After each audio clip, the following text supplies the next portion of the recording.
Hi, I'm Sandy Woolman, physiotherapist at West Lakes Physio. Tonight I'm going to run through some simple exercises to help keep you injury free during the running season that's ahead. First of all, we're going to look at our calf muscles, our soleus muscle. Strengthening those allows us to have better push off and reduces the strain that we're going to get through the Achilles tendon. You do need to have heavy resistance. If you have a seated calf machine at the gym, that's great. At home, you have to adapt.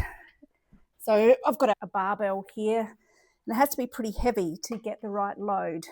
So I've got my feet on a step with my heels just off it to allow a little bit more range of movement. The bar or any weight that you're going to use has to sit right at the edge of the knee, and then you're just going to come up and down onto your toes. The weight I feel fairly happy to do is around 40 kilos. It should ideally be up to around body weight, but I definitely need a lot more strength in mine. So it's just up and down. If the weights you have at home are quite light, you can do it just on the one leg to come up and down. And you need to do a reasonable amount of them. So it's just trying to find what you've got at home. To do it, you can have a toolbox and put hammers in and all the rest of it to try and get it heavy. At a gym situation, you can get into a Smith machine with the bar over and also do some nice heavy lifts in that position. The next exercise is trying to wake up your glute muscles. So using a resistant band tied in a loop, or these loop bands are useful.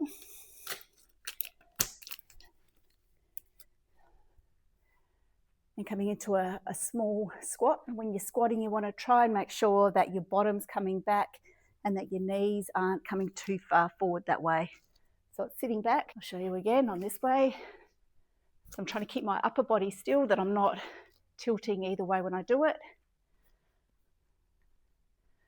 So we're trying to wake up the outer muscles in our thigh, which are really important in running to try and keep your pelvis level. If that's too much for you, you can bring the band up to your knees to do it, which is a bit easier. If it at your ankles is too light and you don't want to go to the shop and get another band, you can put the band right at your feet, which gives that little bit of extra resistance. Again, it's a bit harder. Okay, so moving along, my next suggested exercise is a bridging exercise. So the options are, to start with, feet or knees just over 90 degrees bent. You're going to push through your heels, bellies in, and you're coming up into a bridge and then back down, into a bridge and back down. So holding for about 4 seconds.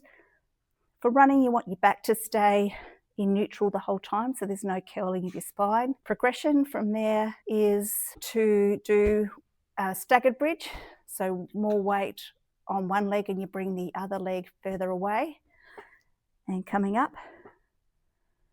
hold 2, 3, and down. The progression from there is to do a lift, and I'm trying to focus on keeping my hips level, that I'm not letting it drop. So I might show you that on the other side. So I don't want that to happen. You need to keep your hips level. Okay, and then the progression from there is doing a single leg bridge. And then I'm pushing up through my heels. And then the final progression is to add alternating leg movement or hip movement. So I'm still trying to keep my pelvis level. And you can do more of a quick thrust. This movement mimics that running pattern, as one hip's extending, the other hip is flexing. So it's a useful exercise. Okay, the next exercise is for core control. So having a good core around your pelvis when you're running is really necessary to stop your hips dropping or rotating too much. Some rotation is good, but we don't want too much of a drop either side when you're on one leg. So coming into a plank position, and I like to do a dynamic plank. So we're going to start to move your hips. So you're going to flex the hip, swing it out, and kick it back. So I'm trying to keep my back still while I'm working good range through my hip Yep, so I'm trying not to let my pelvis roll or my back to arch as I'm kicking back. If that's too hard, step it down a bit and you can do it in an all fours position. So back in neutral, my belly's in. It's a bit harder to do the flexion, but you can do the out and up and still keeping the pelvis level, so I'm not letting my pelvis roll up as I kick up. Okay, and finally my last two exercises are for the band that runs from the hip down to the knee. If you're doing a lot of distances, pain on the outer side of the hip and into the knee is a common issue. It's called ITB syndrome. So using a foam roller to roll through the IT band is useful. So with the roller, it doesn't matter for this if you have the short roller or the long roller. It's the outer leg that kind of can drive it. And you've got to roll around until you feel the tight bands in the muscle.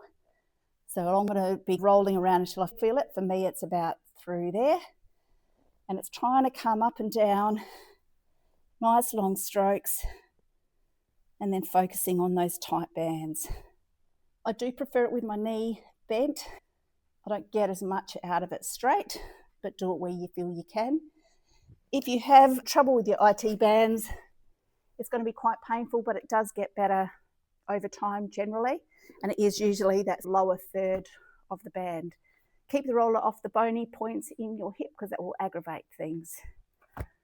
If you do struggle with this outer hip knee pain, there's one stretch that I've always found useful. I call it the pretzel stretch. So the pretzel stretch is start in side lie. So my hand's behind my back.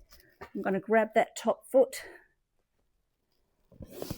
and then lay into side lie. So my shoulders are rolling forward a little bit. So I'm going to keep my hips stacked one on top of the other. And then I'm going to bring my bottom leg onto the top of the knee and reach right up. So in this position, I'm trying to draw the top knee towards the bed. I'm trying to keep my hips level so I don't sag, and then bring my arm up over my head. So for me, I'm feeling that stretch all the way through to the side. And I've got to roam around a little bit until I feel it. So I can wind my knee up a little bit more. And that's coming in nice and strong.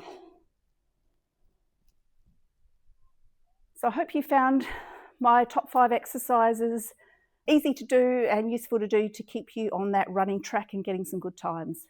Any issues, then come into the clinic and we're more than happy to sort you out.